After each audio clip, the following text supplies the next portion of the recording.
G'day legends, happy Monday. I hope that you are having a fantastic day and a great start to your week. Now legends, yesterday afternoon I started my 10th round of chemotherapy and that round will complete this Thursday. So over the next week, just bear with me. I will be a little bit more unwell than I usually am on this treatment the longer that this treatment goes on, and I get a lot of brain fog and a lot of fatigue. So I may be taking a few days off, or if you notice me getting a little bit lost in my train of thought, I apologise. Now, legends, all around the world, it has been massive amounts of news for America over the past week. But today we're going to talk about Ukraine. But where we will start is with Trump. And I think Trump has a lot on his plate at the moment, not just in the international sphere, but in the domestic sphere as well. And we're going to go over what he has tweeted and how I think Trump has just had enough. And it takes me back to this idea that America could never be conquered, but it could collapse. And there could be foreign players try to exploit the vulnerable state of America right now, or America in its vulnerable state right now. We're going to look at strikes against oil refineries from Ukrainian drones into Russia. We're going to talk about a tunnel operation into Kupiansk. We're going to look at the very large movements around Velika Novosilka Frontline. We're going to look around Constantinivka, the pocket there, and where there are some movements. We'll look around, of course, Pokrovsk, the envelopment there, and we'll look at other maps, including Ukrainian advancements up in the north in Sumy. So we do have a lot to go over. Now, firstly, let's talk about Trump. Of course, late last week, we saw the murder of Mr. Charlie Kirk, someone very tied in with the Republican Party. And I think that this will influence a lot of Trump's decisions as we see such a polarizing political nature in America with that canon event. Trump has tweeted this about the war in Ukraine. A letter sent by President Donald J. Trump to all NATO nations in the world. I am ready to do major sanctions on Russia when all NATO nations have agreed and started to do the same thing. And when all NATO nations stop buying oil from Russia. And this is the thing we have said for so many months and years, is the NATO European nations are buying more in dollars of product from Russia than they are giving to Ukraine. And the rhetoric versus reality doesn't match up. As you know, NATO's commitment to win has been far less than 100%, and the purchase of Russian oil by some has been shocking. It greatly weakens your negotiating position and bargaining power over Russia. Anyway, I'm ready to go when you are. Just say when. Believe that this is plus NATO as a group, placing 50% to 100% tariffs on China to be fully withdrawn after the war with Russia and Ukraine is ended. It will also be of great help in ending this deadly but ridiculous war. China has strong control or even grip over Russia, and these powerful tariffs will break that grip. This is not Trump's war. It never would have started if I was president. It is Biden and Zelensky's war.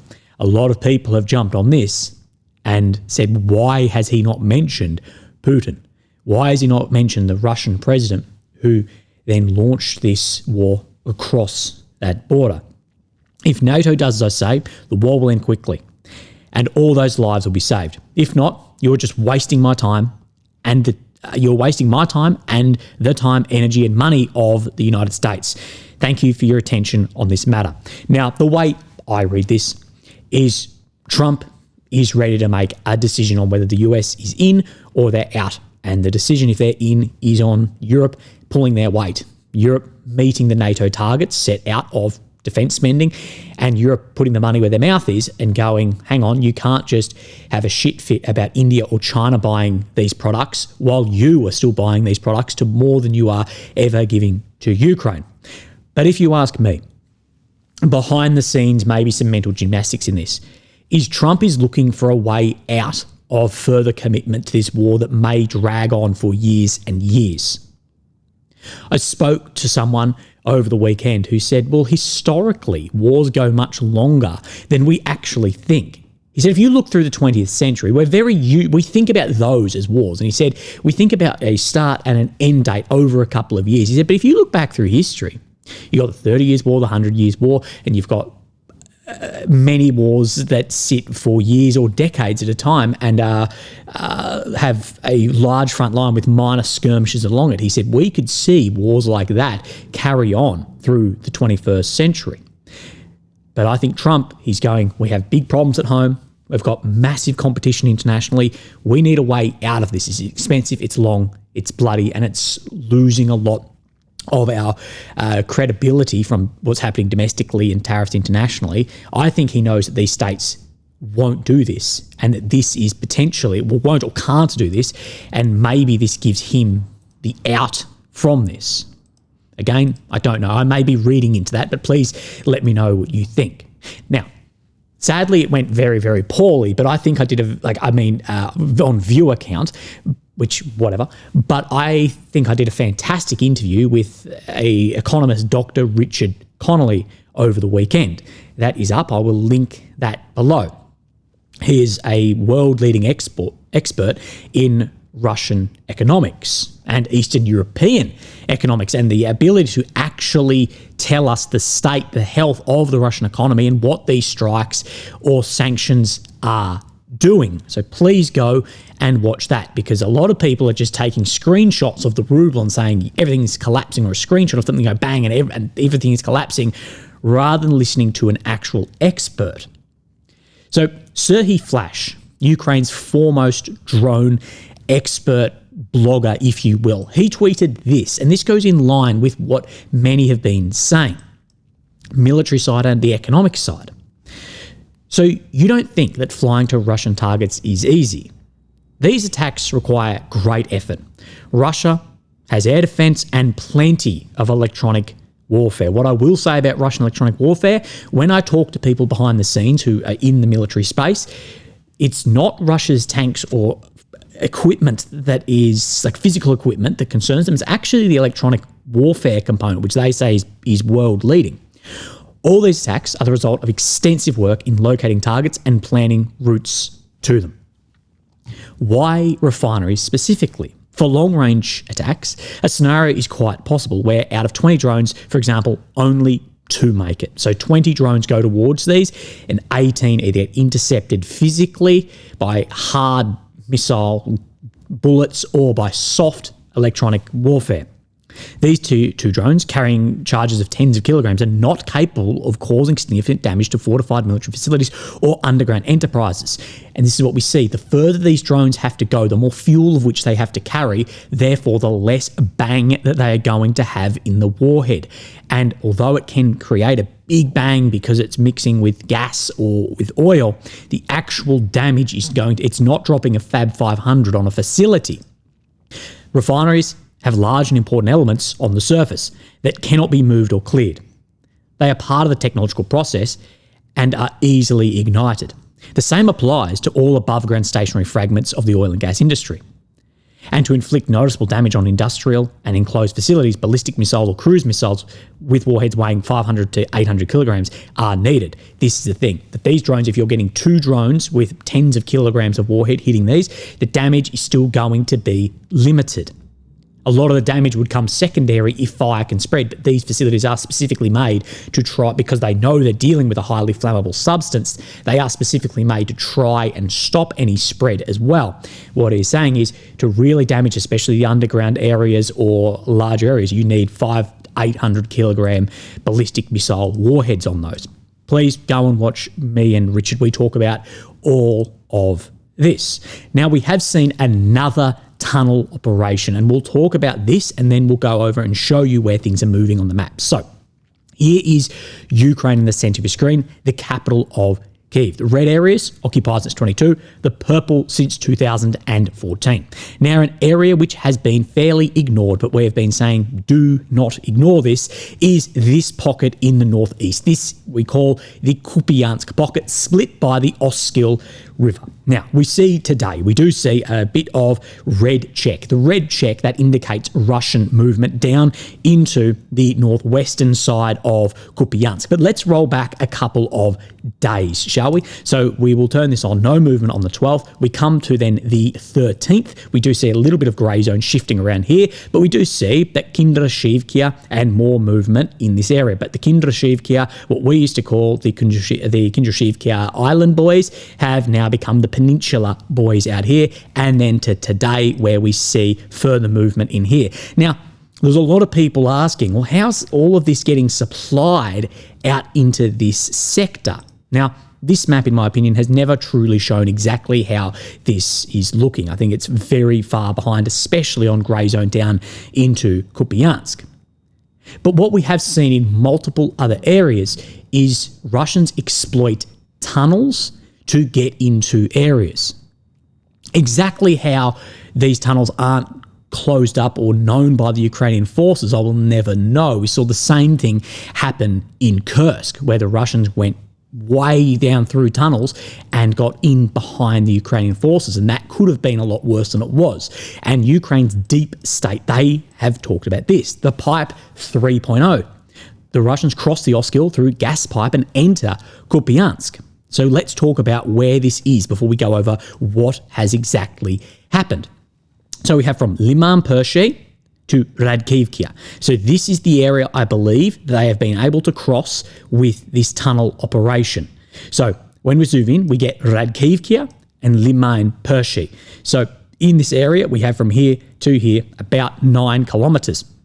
Of course, entering where you see forested area and popping up into potentially forested area right on the front line. And that's how we have been able to see this getting exploited.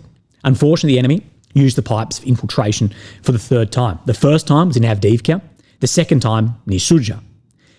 There was even a claim online that similar pipes are used to enter Pokrovsk, but in reality, the video was taken near Kupiansk. The Russians have built an entire logistical artery. The pipe entrances are located in the area of Liman Pershi, specifically designed wheeled beds and electric scooters where the height allows are used for movement inside the pipe, so to move as much logistics as possible. The route to the outskirts of Kupiansk takes about 4 days, so special rest areas and food supplies have been made along the way. Now, I remember when this was happening up in around Sudzha, which is in the Kursk Oblast, that there was actually mining companies working specifically with the Russian MOD to provide like breathing apparatus and some of the specific skills around to do this. Thus, organised enemy troops reached Radkivka without serious losses and then moved south into the forest they control. After that, they dispersed into Kupiansk and reached the railway. Tomorrow, some spokesman will try to deny this, calling the groups disorganised and small. But in Kupiansk itself, there are already positions for the takeoff of Russian pilots, aka drones. Problems are also caused by the lack of forced evacuation of local residents who are now in the same houses with the enemy, which prevents many strikes. In addition, locals share food with them. What a lot of people don't understand is in Ukraine, there are a lot of people who are far more sympathetic to the Russians than to the Ukrainians, especially in areas in the north and the east. It's a pity the experience of Avdiivka and Sudzha was not taken into account. But once again, we want to believe that this pipe will finally serve as a lesson. So a lesson to those making decisions on the Ukrainian side and these pages like Deep State calling this out. So big issue up here. Now, we're going to go back onto the maps and I want to move our way down into Velika Novosilka. Now, for now, just ignore this area. I want to go back to the 12th. Now, what we did see back on the 12th, we did see large movements, Berezove, Ternove, Vorone, Novoselivska. Keep an eye on this sector. Up to then the 13th, only small movements around the Ternove, Novoselivska area. And then we come up to today, where there's been further movement near Novunanivka as well. This area, approximately on this map, say 4.7 kilometers. But remember, we use this map only as a baseline because it is the Ukrainian map. Of course, it's disincentivized through not only informational warfare, but also alleged threats of sending guys from Deep State to the front lines. Tragically, in the past few weeks, we did see someone who did work with Deep State actually be killed on the front line. But we use it as a good, if this map shows that the Russians are there, they are 100% there. okay? So it's a good baseline for us. So let's have a look through some other maps and a lot of footage in here as well. So let's start with some of the footage. So we'll start around this sector, Ternove area. So we see multiple flags going up. This was 3 days ago in Ternove. We see 3 flags going up. I'll just show you one of them that has been then geolocated to that area. Further, we see other flags going up in Novomyalivkia yesterday.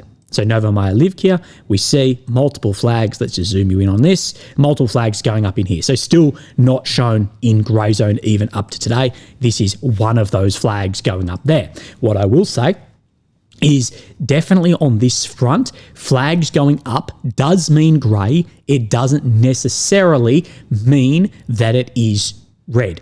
Due to the porosity of the Ukrainian front line in here, we do see large movements behind the line, and we do see some flag operations too, but we do see, as I showed you on Ukraine's own map here, that this front is grinding forwards. Okay, let's have a look then on the Syriac maps. So he speaks about this movement, the capture of Sosnivska. So Sosnivska, Berestove, Novomyalivkia in this front line as well. So him showing large movements into these same areas. This area in Kalinevske, you can see on the bottom here, the capture of Sosnivsky. So these are going to be in order for Syriac maps. Then further exploitation of areas in the direction of Yeshneve, Yerovkia, and all of this is somewhat moving deeper into the Dnipropetrovsk Oblast and towards Pokrovsk as well. And Huliapol front, Russian Army took full control over the localities of Ternove and Obratne. So Ternove and Obratne doesn't have a label on this map, but you can zoom in and find it if you really, really go down, like zoom in on this. But right around this sector, further movements, and we know there's been further movements, then further confirmed by the deep state map. We'll go on to AMKs in a second because his are very, very clear. We'll move just into the north. We see Iskra, Zelenehai, Tolstoy front lines in here. We look at Syriac. Now, Syriac, he's saying this. There's been advances from Zelenehai all the way through to this Iskra front as well. So you can see this is Iskra and Zelenehai. So Iskra, Zelenehai that he's showing, all of this came under red. Just wait, I'll show you a geolocation in a second. Now we come up to his most recent update, which lines up with this red check down sort of just south. You may call this the Huliapol axis. This whole area is of Velika, and you can see confirmed that advancement right there. What we like is when multiple maps line up, we can confirm this. So we can absolutely confirm that advancement. But let's talk about this in the north towards Iskra. Now, if we go from Iskra here back to here somewhere, this is 5.6 at a minimum kilometers away from where the control is and a fair way out of the grey zone. Okay, very important area. Let's have a look at what Mr. AMK is saying. And I believe Mr. AMK is a day or two ahead of Syriac. Syriac does always do a fair bit of catching up, but he is, from my experience, highly accurate. Russian forces pushed further west from the Tolstoy area. The Ukrainian forces failed to retake the southern part of Zelenehai. So, but let's look at the map. We can see in Iskra, this whole area up through Zelenehai and Iskra coming under Russian control from what then AMK is showing. And I wanted to have then, is there any confirmation of this? And I think this is further confirmation at this geolocation just to the south of where the labelling is. But in Iskra itself, what we see is this footage here of Russian troops then flying a banner within then Iskra as well. So there's absolutely presence there and multiple maps showing that areas here are coming under control. And of course, we have a small body of water that separates Iskra in the direction of then if we zoom out further, in the direction of Pokrovskoye, Chaplene. But we have spoken about this front being such a risk due to getting in behind the Ukrainian fortifications in here that are very, very thin on this front line, and what are especially down just a little bit south of here where we see this movement. A lot of these fortifications are, say, sitting more like this to protect from a south to north offensive, not then an east to west. So this whole front, people are saying, yeah, things are slowing down. Things are slowing down around maybe Pokrovsk, maybe Kupiansk, maybe Seversk. Things are definitely speeding up and heating up around this Velika Huliapol front. Keep an eye on this. Now, this movement down in here, this is then further confirmed by then Mr. Suryak maps saying it's over 20 kilometre squares. And then just to the north of here, if we zoom in a little bit, you'll get a better idea of where Berestove sits, Ternove, and as well Sosnivska, that more of this area from Ternove and sort of wrapping around Berestove. You can see where Sosnivska is here, further coming under control. So basically all of this grey zone and a little bit more to the south of Sosnivska coming under control. Remember, there's a healthy serve of 20 kilometres almost of grey zone on this front. So keep an eye on this, keep up with geolocations, and don't just have a single mapper that you look towards. Also, don't just have a single channel. If you are just watching me, that is a mistake. If you are just watching Dennis, that is a mistake. If you're just watching Mr. History Legends, that is funny, but it's a mistake. You need to be taking in many different sources, and sources of which you may not like the news of, if that makes sense. If you're watching something and agreeing with everything the person says, I think that is a major problem. Maybe comfortable, but it's a problem. Now, let's come up into this pocket here. This is the Constantinivka pocket. Chasiv Yar sits in here, Bakhmut area, and Toretsk as well. You can see where this is further forming. We do have a few updates in here, some small updates just around where we do see then Stopochke Predachne area, where from Suryak, there was a small map correction of where the Ukrainians are and further movement of the Russians in the direction around Chasiv Yar, just exploiting what then became that fall and further movement.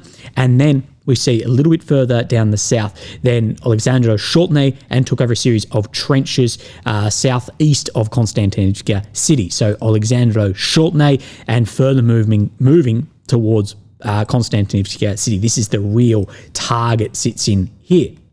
But what I want to show you is AMK's map in here. And this is very interesting. I believe this is a day ahead, at least, of Mr. Suryak. So we spoke about Alexandro Shultny. He says, today, the Constantinivka direction, Russian forces continue to advance and have broken through the edge of Constantinivka. Russian forces established control over tree line positions in Predachne, so right in here, before advancing down the tree line in the Yidka dashes. Ukrainian forces withdrew with little resistance from this district of Constantinivka. So 5 kilometres in here. Again, 1 kilometre in one area can be more important than 50 kilometres in another area. A war of attrition is not fought in kilometre squares. Sadly, it's fought in the lives of men.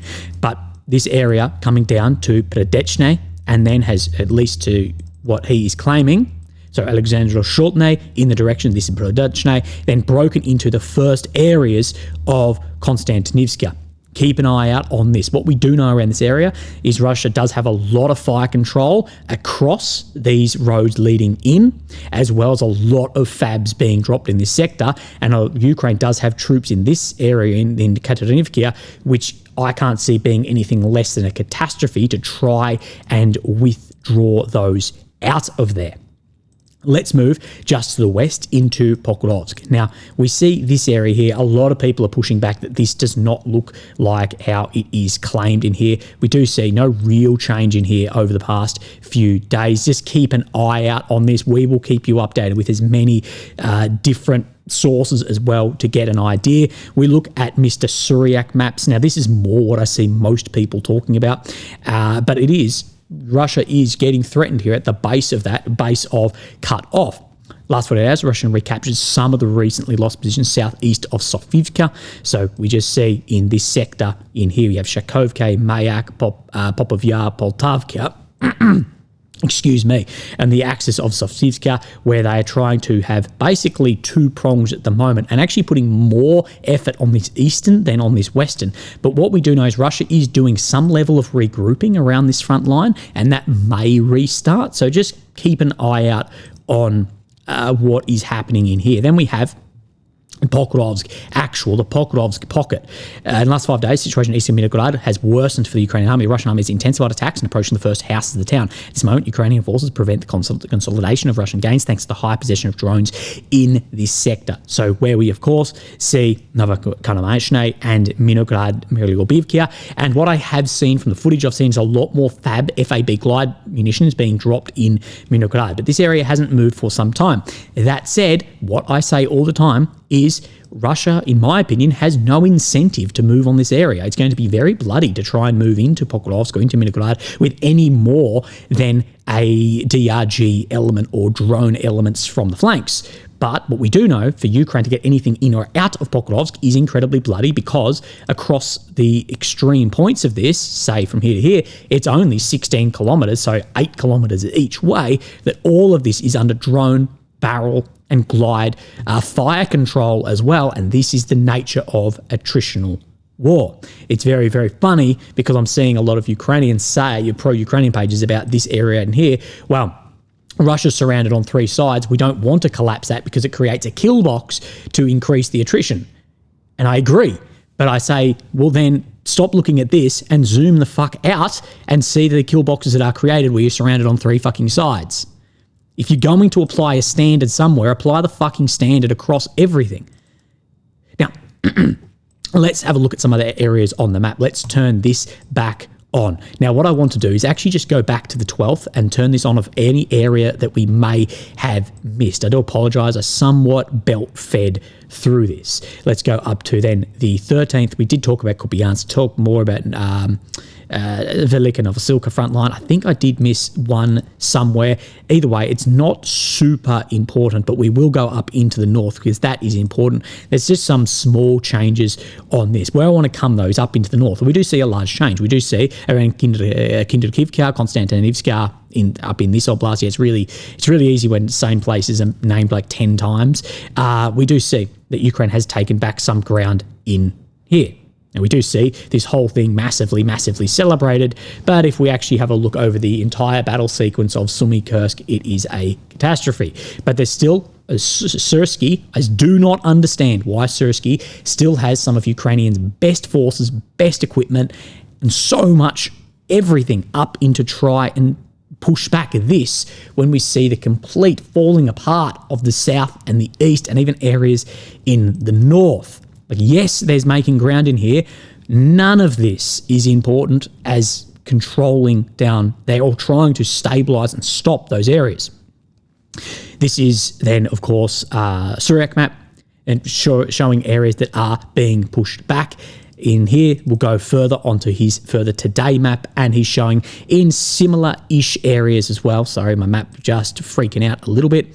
Vadashne, now the grey zone following Ukrainian counterattack in the last few days. So the one previously you could see in these areas around Kinderkivka, this one more just over from the top, if you go sort of over where Oleg Sivka goes as well. So into these sectors. But again, on this, yes, there is success in these same sectors that this map is showing. I don't see the juice being worth the squeeze for this area any more than just stabilise it, hold troops there rather than deploying offensively capable, better forces and resources in this, while Velika Novosilka and Pokrovsk and Konstantinivka could look like it is. This is where you can't let propaganda influence military decisions. Propaganda needs to support military actions. It can't influence it themselves. And there's so much eyes that just think that Sumy Kursk is the most important thing in the fucking world that they will ignore all of this and be like, we've won. We've won. I think that up there, we saw this. Kursk made the East deteriorate very quickly a year ago. This up there is still having a negative effect down in here. It's having a positive effect through headlines and bloggers. Ukrainian forces on the front line are far smarter than they actually know the situation of what is going on. And so many asking, what the fuck are we doing up there still? Anyway, let's move down into Turny. Situation, north of Donetsk, Russian army began advancing west of Sedezhne and captured new positions east of Derelove. On the other hand, Ukrainian army recaptured some positions southwest of Kolodiaze and reached the first houses of the locality of this axis. So we see Russia continuing to expand this. So trying to get ground in Sezhne, Kolodiaze, Ukraine taking back some areas in here, but also Russia expanding this southern side. What I've been saying about this area is very, very dangerous. Now, very dangerous for Russia when this was thin. When it looked like this, of course, you have a lot of Ukrainian saturation of drones and artillery that can vertically envelop this movement. But what you then want to do is try and fatten this to the north and to the south, create that girth on this area, so then the saturation of then your opposing forces elements are going to be more thinly spread. And that is exactly what we have seen. And then what this has created from this extreme, so western axis, is there's only this gap here, and then the Oskil works as a physical barrier. This works as a fortified barrier. And to get in and out of here is going to be very bloody. And eventually we may see all of that then close up when there is further pressure, either from a withdrawal or a physical then envelopment. And of course, what this would do is level the front, if that moved to there, right around Liman, Sloviansk, Kramatorsk, the whole Seversk northern sector that we do speak of. Let's move our last map update down into the south around Stepnohursk area, and Suryak is showing this. Last 4 days, Russian army entered the southern part of Stepnohursk from the 3rd micro district. So just wrapping around, up around into this sector at the moment outside of the grey zone. Keep an eye on this. But again, this whole southern region, I believe the best part of 12 to 18 months has probably actually been out. Again, it'd be very interesting to see if this war has a pause, like an extended pause, what mappers have been correct and what haven't been telling the truth, fabricating it, stuff. Legends, I hope that you are doing well. I hope you're looking after each other and yourself. I'll speak to you tomorrow. Thank you. Bye-bye.